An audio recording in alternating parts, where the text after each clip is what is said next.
Good morning, Amanda. Hi, Jen. Talking today to Amanda DeCourcy, mother of Synestra, a trans woman who tragically died just over a year ago at the age of 23.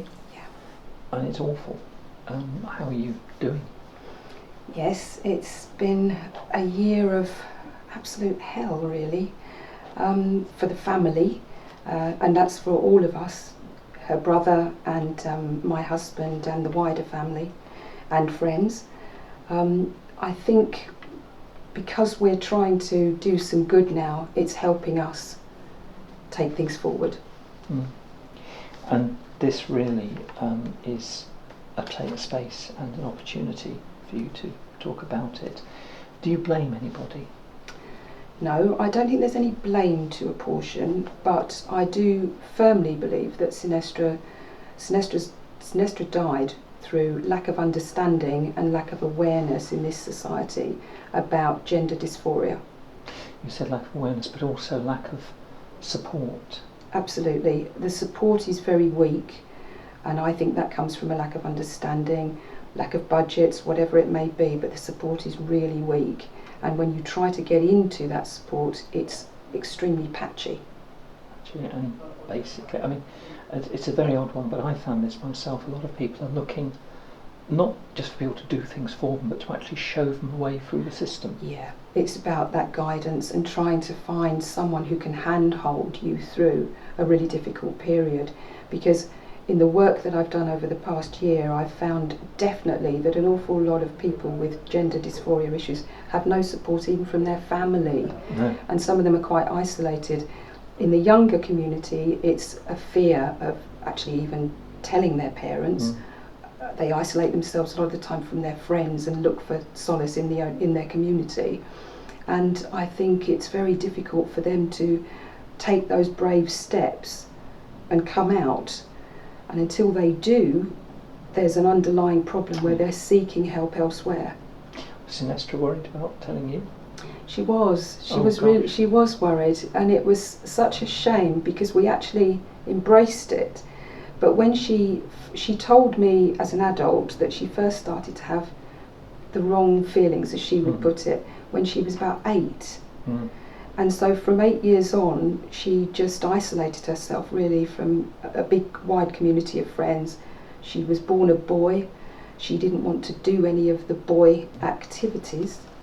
And when she was about 14 or 15, she thought she might be gay, but then she wasn't really sure about that. No. But we, as parents, I think most parents do actually love their children unconditionally, and I think that although my age group doesn't necessarily understand in the wider community about transgender or any form of gender dysphoria, they would be willing to help, and we embraced it and we wanted to help her. My mother passed on before it would have been for me both nightmare and yet at the same time I'm jealous. I remember watching a documentary, a trans woman going shopping with their mother, and you were saying about shopping with Syn. Oh yeah, absolutely. She enjoyed her shopping? Oh, we had great fun. Yeah. I mean, after she decided, she went through a sort of androgynous stage when she was about 18, 19, sort of looking for herself, really.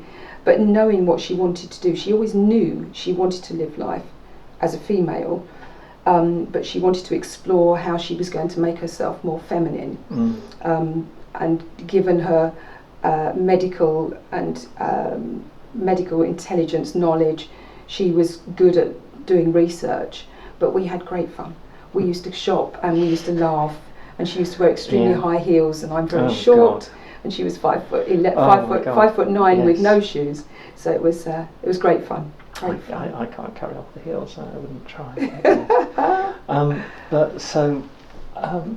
What then? And this is the horrid bit. What did happen? She tried to get support. She tried to get support. She was living in London. She was studying at UCL. And she was studying natural sciences, and then she converted to UAL and studied cosmetic science. She lived in London with a very good friend, and she tried to get support in London. And from my understanding, she was just rejected from the local GPs. They just didn't really understand, I suppose. But she didn't get on anybody's books, and she didn't get anywhere. So she, typical Synestra, rather than fight for anything like that, she just took it upon herself that she was going to have to do it herself. Yes. So that's when she tried quite hard for a couple of years to get in a program, but she was getting a lot of rejection, and I don't think she was finding the right research. I don't think she was doing the right. She wasn't looking in the right paths, it seems. So she decided that she would self-medicate. So in order to do that, because she was at uni, she prostituted herself for money, and she became effectively a pretty high-class prostitute. She earned a lot of money. She paid for her hormones, and I remember her telling me that was about £500 a month. And sometimes the hormones, I mean, it's an extremely dangerous thing to do, because sometimes those hormones are not what they purport to be. They're not what they claim to be. Yes. So she realised that although she was trying to feminise, it wasn't always happening, and that led to severe depression. She started to get involved in drug taking, and part of that was through the prostitution with high net worth individuals, but also it was part of managing her depressed state. And she came in for a certain amount of violence and so on. She did indeed. She got attacked a few times in London. She did get hurt. She got raped. She had a court case. She was actually raped on the steps of the Emirates Stadium under a camera, and yet somehow, even in court, that rapist did not get convicted. It's appalling. It's appalling. But it was coming right. That's the Yes. awful thing, it was coming right. Absolutely. She ended up leaving London to come back and live with us, continuing with her studies, but she came back to live with us, and she tried our local GPs, and she got the same rebuff. So my husband got involved. Yes, I can imagine. Oh, he got involved and got them to take her on the books. But even then, by this time she'd got her own psychiatric report from Harley Street that she'd paid for, and they lost it. They didn't want to know. So it was a lack of understanding. So nothing was happening despite some effort from us. However, because she was living with us, we were able to help her with her own personal repair work, if you like, in terms of her drugs. And she'd stopped taking drugs. I took her to Marbella in 2014 for some surgery that she'd saved up for, and that was wonderful. It was absolutely superb, and it helped her hugely.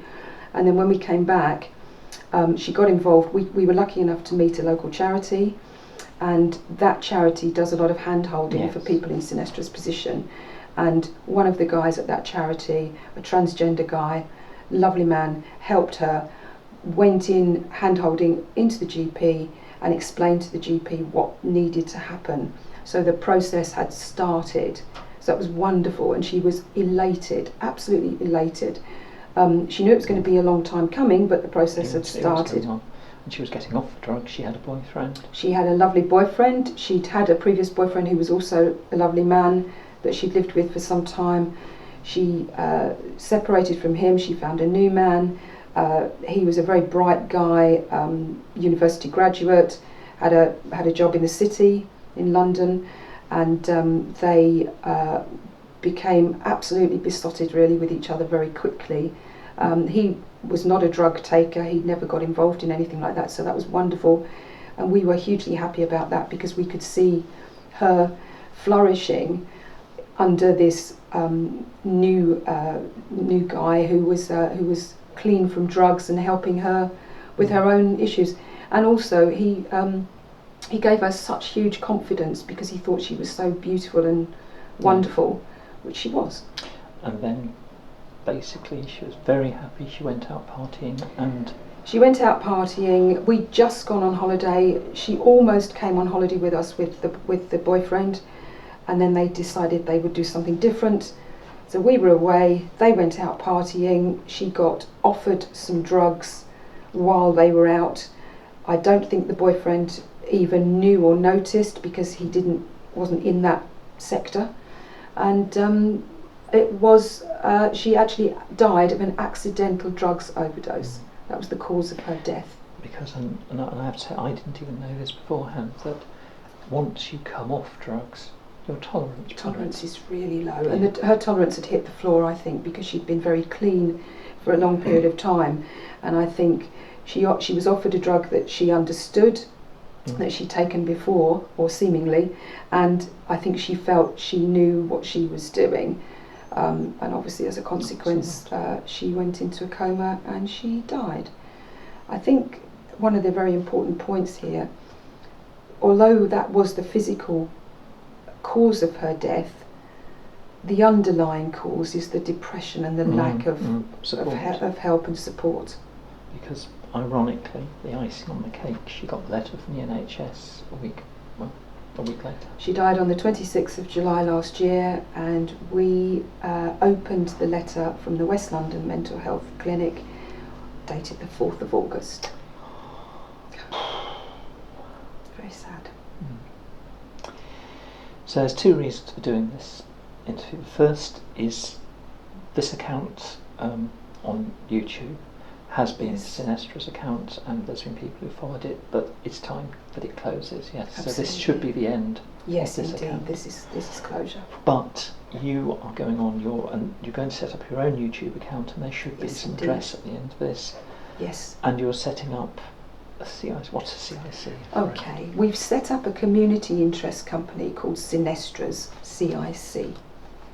It's a not-for-profit organisation, and my aim is to help existing charities with financial support if and when we can, but also a general awareness and lobbying and doing anything that we can do to get the awareness out there amongst the community, because parents need to understand and recognise if their child is displaying any signs of gender dysphoria and what they can do. Teachers need to understand, and the wider society needs to accept and understand that people are people, and they don't necessarily have to fall into a defined category of male or female or anything else for that matter. Because for all it's in the news, but it's not understood, is it? It's not understood. No. I did an interview on the radio, local Three Counties radio recently, and what was very interesting was the feedback after that interview, because I'm an advocate to try and reduce this age limit of be 18 and we'll talk to you, and if you're younger than 18 you're going to struggle.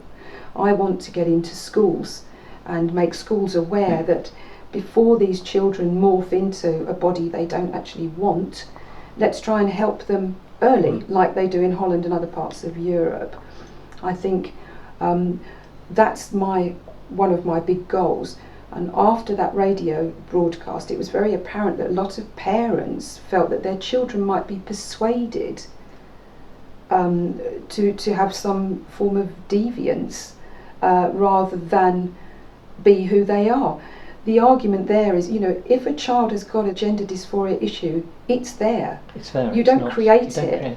No. It's not a sexual deviance, and it's not a lifestyle choice. It is a condition that needs to be made public.